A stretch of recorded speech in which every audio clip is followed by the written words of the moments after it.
we accomplished something, and by we, I mean thank you, Tracy. Hey, that was an equal, fair accomplishment.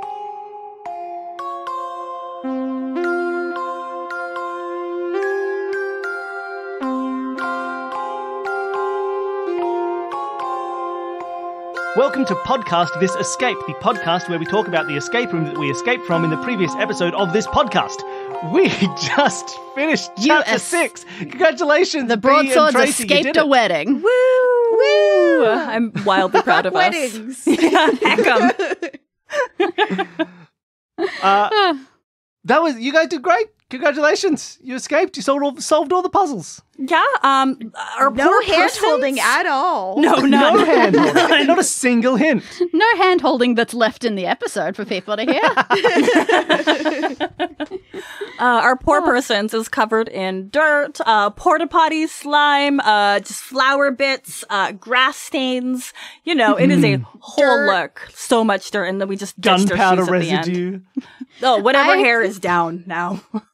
There was one thing. This is a very weird thing to be reminded of. There was one season and one episode of America's Next Top Model Sure. where it was meant to be set at an awards ceremony, and problems that can happen at awards ceremonies was the theme of the photos. And one of them was in a giant ball gown and struggling to go to a toilet. Because that was just the issue. Some clothes are hard to go to the toilet in. And that was the image I was getting this entire time. I think she won the challenge. Oh, good on. Oh, that's absurd and wonderful. Because, like, the intro of this, I'm just picturing us with this beautiful, elegant gown, and then, like, we're hovering on top of the toilet with our hands on the wall, like, okay, now we're safe. Now what? That did not last. Yeah. So you haven't had the hugest amount of escape room experience in the world. And this is a pretty weird type of escape room to get as your introduction. One where you are crawling along in a line with things that are getting in your way, with characters that are getting in your way and preventing you from moving. And just, ones where you can't just go and look at everything and put everything together in order. That is very unusual for an escape room. Oh, okay, that's good to know. I was just like, I can't roll perception checks over and over again to eventually learn what I'm missing. Yeah, this episode was one of the ones where you get the full experience of, it's much more like a D&D game, but with the severe railroading and the DM who says no. Yep, we're not used to that. We don't get told no very often. Well, actually, I was actually really interested, like, as soon as, because I did the playtest, and I thought, this is a really interesting, like, type of escape room, because we're, like, running away from a crowd and trying to lead them to different places and move, and, like, it's got, like, stealth in it and all this sort of stuff. But I realized that, like, as I was listening to you two play it, that really what you've done is you've just made a very normal multi-room escape room. I suppose that's true. Like, structurally, this is the same as any kind of escape room where you solve a few puzzles, and then one of those puzzles opens the door to the next room, and then you do the puzzles in that room, and then that has a secret door that leads to a third room. And, like, you basically just done that. But instead of opening a doorway, we're moving a crowd of people. But it's still structurally just a 3-room escape room, which is kind of interesting. That is very interesting that you put it that way. I hadn't thought of it like that. You could picture the exact same room as being, you enter a small room. There is a toilet in the corner, a tent, and a box. The zip tent right? door is the door to the next room. When you solve all the puzzles and you unlock the tent would unzip. You'd move to another room, and then you'd be like, oh, and there's like a pile of chairs, and you put like a doorway in the middle of those, and you do all the puzzles there. And then when you've solved them all, you open the next door. You go through the chairs into the front room. Except it's just one area. Like, it's really interesting, but structurally it's kind of just a multi-room escape room, which we've done before, and it is not too uncommon. I don't know, it's really interesting that it still plays out the same way. With the added challenge of, like, making sure that we're not spotted or caught. So, like, we were restricted from going back to some places, you know? And I really liked that. Yeah, which is cool. That's a hard thing to do, to restrict reverse progress almost sometimes. Yeah, because there's one moment where you have to go back and put the screen video in the porta potty where you have to do reverse progress, and then after that point, it's all cut off. You don't need to go back there again. It's cool. It's a tricky one for sure. So did either of you, Bea and Tracy, did you have like a moment that you felt that was your favorite moment, or one that you felt smart, or that you'd accomplished something? What was the part that you felt good about? cutting the wires. Absolutely. I thought you might say that and setting stuff on fire at the end. Yep. When destruction is the right answer, I think you got to feel good about it. It feels so good. When your brain goes there, it feels nice. I think for me, it might be solving the first word puzzle because I'm not great at puzzles. And solving a puzzle was a miracle. It's satisfying. No, you saw it, like you got it. You just kind of sat and looked at it and you went, wait a minute, I can see the word gifts hidden in there. Yeah. Because you got to, the first letter looks relevant very quickly. And then just took a moment, sit, pause, study it, and went, wait, no, the whole thing is there.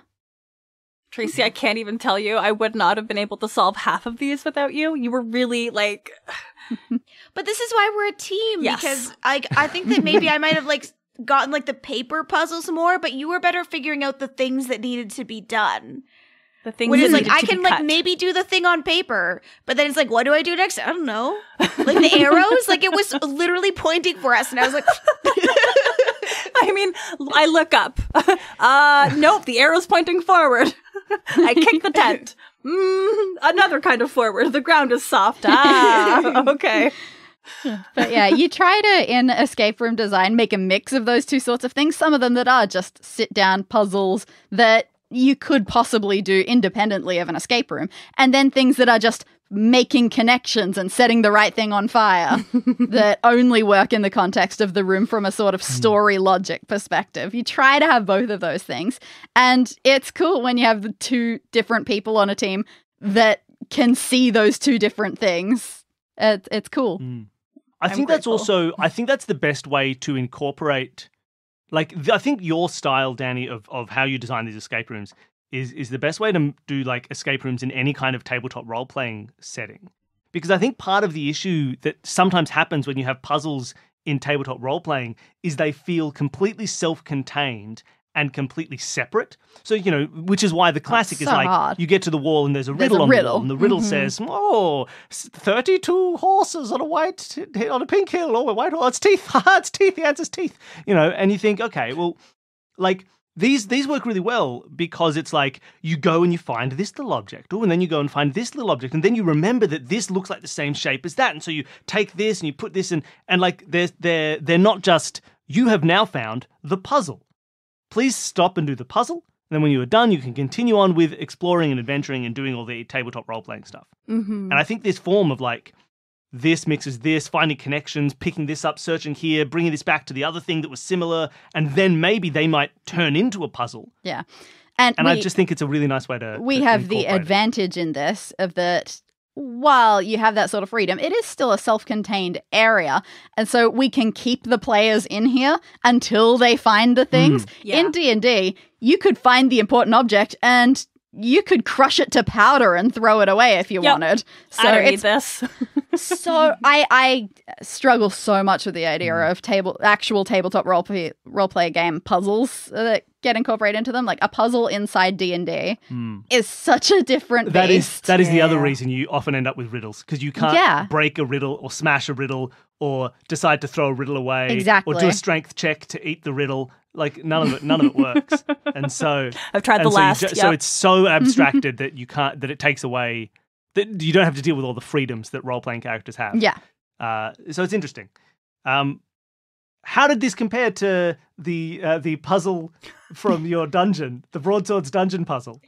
Danny, Did you feel like you provided did the better at right this one? kind of guidance. You led us comfortably, but not with not the lights were flashing on all the right things, but the language that you used, the way that you guided us was really good. Previously, when Tracy and I were playing in our session, we got to explore this dungeon and it was very freeform. So it's is it the sarcophagi? Is it the wall? Is it the indents in the ground? Is it the cracks in the floor? Is it the bat in the ceiling? So is it the hand sanitizer? Oh, I really wanted it to be the hand sanitizer. Just a whole bowl of it. You stick your whole hand in the sanitizer. Not sanitize. But I really enjoyed the structure because it gave us the ability to be able to stay on track and solve the things in the way that we could do it, so we could actually figure out what the answers were. That's cool. I'm glad. I particularly like the fact that from right at the beginning, you remembered that someone in the band had fire. That one I was so happy Yeah. about. Yeah, that was very good. That to pick was that up. great. I did not remember that. That was so good. I remembered because, like, after we got the knife, I thought to myself, I wonder if I throw the knife at him, I could steal his lighter, light the carpet on fire. I was planning all these chaotic solutions that were not meant to be in there at all, but you know, that was my touch. Oh yeah. I mean, let's say that after you ran off, a spark did catch that red carpet, and so now the whole thing is flaming. Thank you. That's all we wanted. So from my perspective, things like that electronics puzzle, it feels like I need to finnick around with the rules for that one. Well, it's interesting because you guys, you two made the same mistake that I did, which was I think because we hear do it alphabetically when all we have is the colors, we're like, okay, cool, let's do the colors alphabetically. Put the colors in alphabetical And then order. when you get the new information of the clothes, you've already done the alphabet stuff, so you don't think about doing it again. Yep. But I will say, I don't think I mind that. Yeah? I don't think I mind the idea of doing it and failing and having to go, wait a minute, there's something else I can alphabetize. Like, I As think long as that's it does feel like, oh, wait, no, there's another thing I should be alphabetizing, as opposed to, well, I guess there are two options. Because at the moment, it sort of feels fair that there are two options. I suppose maybe it makes some sense that, like, you're doing green twice and you can't really alphabetize green. Like, it's the same thing in one. It's like green, green. Whereas in the other one, it's actually more Maybe, I separated out. Like, it has suppose. more of a one is boots, one is hats, one is, like, you have five separate options. Maybe. But I don't mind that as a fail. But it is interesting that we both did it exactly the same way. Unless you what think felt right. I could merge the clue together, so keep it alphabetized on me at all times. Honestly, I wonder if you would not run into the same issue if you flipped the two clues. Keep on me at all times, make alphabetical. I wonder. And then people's head would go, what's on them? And they'll then do that one Yeah. first. Rather than Could be. make alphabetical, I'll do that. What's the next clue? Keep on me at all times. I wonder if literally just flipping it would avoid. Again, I don't know if it's an issue you want to avoid, but I wonder if that would help you avoid I it. like the clarity. I like making things clearer because that's just so much. And I believe I have the solution, and then it turns out to be wrong. Well, how did it feel? Did you it's a feel like sad was it feeling. annoying when you I tried it tried- alphabetically and it didn't work? So many nonsense solutions that, like, I wasn't bothered. I don't know about Tracy. I think that was the toughest one, I think. Because it's Fair. so hard when you think that you have that moment of like, oh, I think I've got it. Yeah. And then you try it, it's like, no, that's not it. And you're like, Exactly. you have to re-approach the puzzle. Exactly. I want to avoid that as much as possible. Random guessing, sure, like mess around with that and be wrong as much as you want, that's fine. But when you believe you have done the right thing and it turns out to be wrong, that's a much bigger betrayal. Yeah. The random guessing is interesting because so much of that as well is like coming from a position of either needing to like learn the language of how a person has designed their room. Like, well, are they going to make me guess? Are they going to do this? Or how much you trust somebody. Like, I have very often done that in a real escape room where you do one puzzle, you don't like the solution. And so from that point on, every new puzzle, you're like, oh, I don't know. Maybe it's like roof tiles or something. It doesn't connect, but, obviously they don't know how to connect their puzzles. So I guess I'll just pick random numbers I see and throw them in. And maybe I'll be right because these people don't know how to make a puzzle. And it's just like, you just stop trusting them. And you Yeah. start doing weirder and weirder things. Or the other way, you start really weird and then you go, oh, wait, no, I get it. Okay, I see that they don't want me to just randomly guess. We've had that with so we do Twitch streams playing through Nancy Drew games. Yeah. And sometimes with those you get to these puzzles where like I think we did the wrong order. So we played the good ones first, which meant when we got to later ones, we would have things where it would just be like, here are 12 buttons. And we'd be like, great.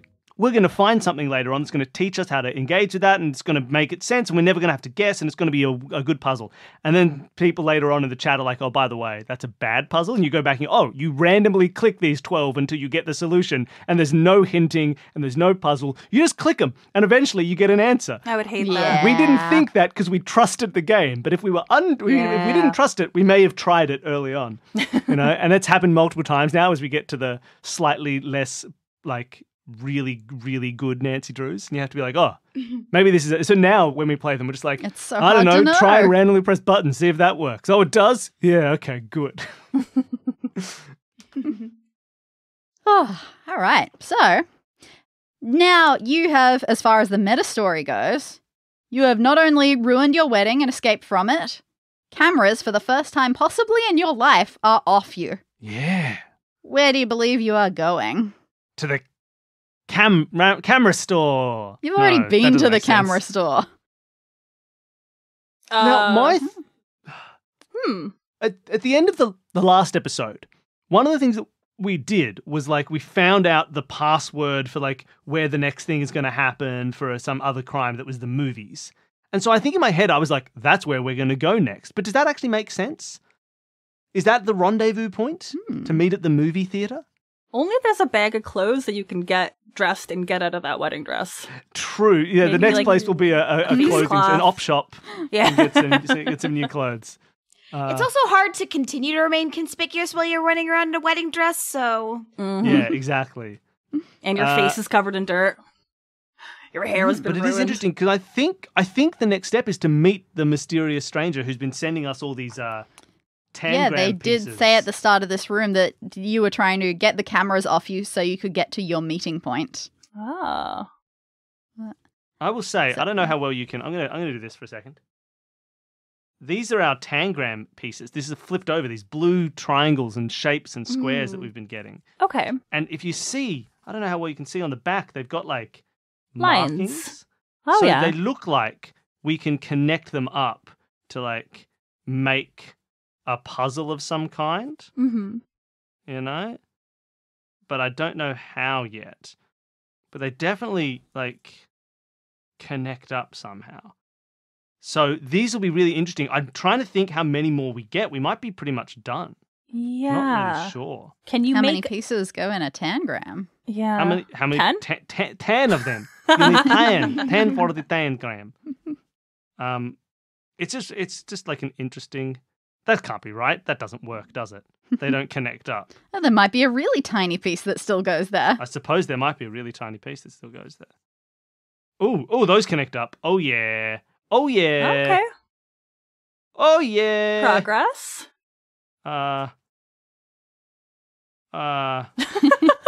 This is like watching us try to figure out a puzzle. You might be stuck. You might, Oh no. Is it a might have pentagram? No, found it's not. out that there's still pieces left to fit. Oh yeah. Oh, that fits. Oh no. Yeah, maybe still some pieces to go. No, I'm gonna do it. Oh yeah. Perfect. Oh, look at that. There's one piece missing. Wow. Ooh. Maybe. Little triangle That doesn't missing. Maybe it does. It looks like maybe there's just a little triangle missing. Ah. So we're almost what the hell is What are we that? looking at though? Yeah. Yeah, good point. I guess you'll have to find Oh, out. there's some red I'd never even noticed.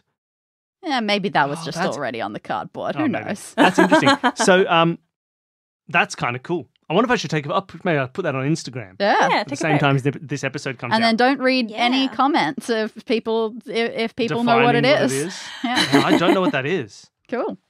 Well, there you Well, go. maybe it'll make sense when you get the final piece. But yeah, so you are off to change clothes and head to a meeting point. Mm. Seems to be where we're headed next. So yeah, that's really cool. So we must be meeting our mysterious stranger. We must be figuring who are they going to be?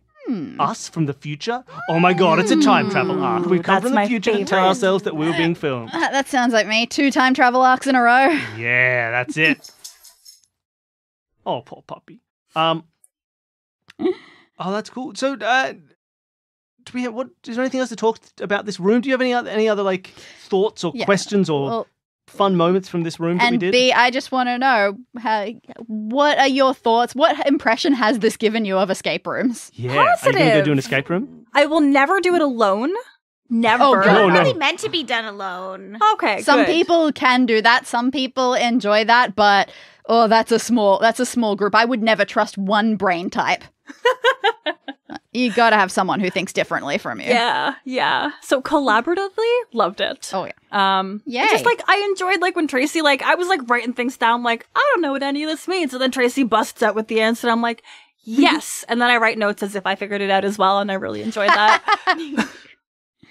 Oh yeah. If you can like take a photo of your notes and send them to us, I love seeing people's notes. Yeah, my Yes. art. My Definitely. handwriting is too messy. It is literally illegible to anyone but me.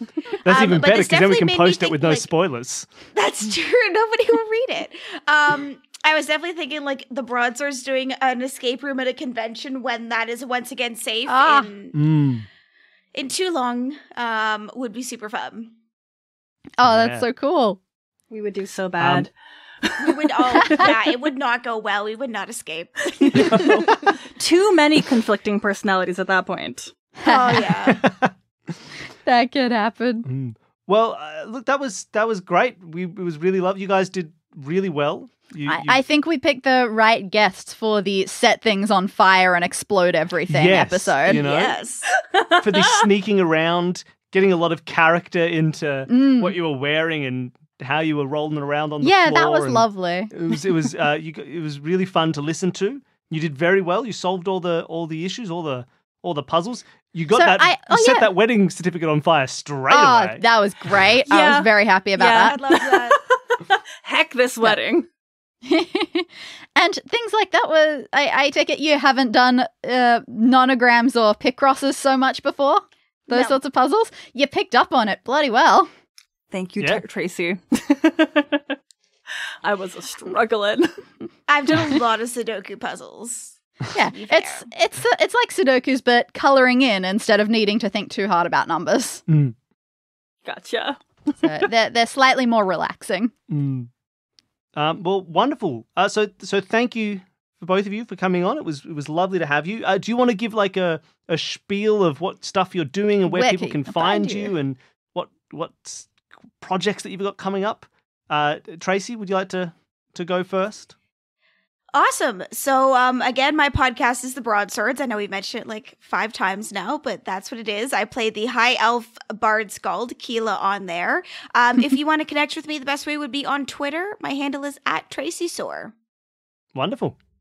That makes me the Busy Bee. You can find me on Twitter as @B_Zelda. I'm a podcaster, streamer, writer, game designer. Most notably right now, I will be on a Hunters Entertainment stream, playing Altered Carbon every Friday. Ooh. Honestly, I'm going to be recording a lot of podcasts next month. So just, keep in touch, stay in tune, figure out what I'm up to, and maybe you'll find my name in your podcast feed a little bit more. Wonderful. Nice. All right. And for people, obviously you found us. This is our podcast. Hi, how are you going? You can follow us on Twitter @EskThisPodcast. We're on Instagram as Escape This Podcast. And you can find everything we do at consumethismedia.com. That's this show, Escape This Podcast, Solve This Murder, our murder mystery show, our Twitch stream, Play This Game. You can check all that out at consumethismedia.com. If you want to support the network, you can. There's links below to our Patreon. And that also gets you the ability to appear as an NPC in one of our rooms. I believe there were 2 in this one. Oh yeah, Samantha Thompson, thank you so much, and Scott Kingsolver, thank you so much. So you can always, you always have the chance to appear as an NPC. You can also get, for $5, all the bonus audio, which includes all of our playtests, which we mentioned a few times in these episodes. See you how can hear things the have entire changed. playtest and see how it changes and hear us discuss the puzzle design and how to make Discuss, little changes. argue. Argue, get mad at each other about puzzles that one of us thinks work and the other doesn't. And there's also a whole series of 2-minute mysteries that we do where we solve mini mysteries that were written in the 60s, which are great fun to try and guess and solve. And there's other tiers as well for badges and things like that. But thank you so much for listening to the show. And we'll see you next time, I guess. Thanks, B. Thanks, Tracy. Thank you.